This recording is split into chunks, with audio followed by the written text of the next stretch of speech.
So another question I get is, what happens if my franchise is underperforming or potentially fails? And before even getting to talking about a franchise failing, you're going to have that support system, that franchisor coaching you every step of the way.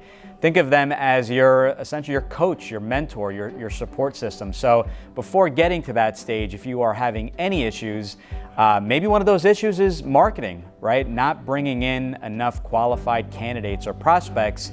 You would go back to your franchise company to go through what are the best marketing strategies and ways to bring in prospects. So they will work with you, they will improvise, they will make changes to that plan in order to generate the best quality candidates for you. So just think of a franchise as a business on training wheels, a business in a box where you have that support structure so that if you are having any issues, bring those up as they come up. Don't wait till the very end, and they'll be able to help you every step of the way.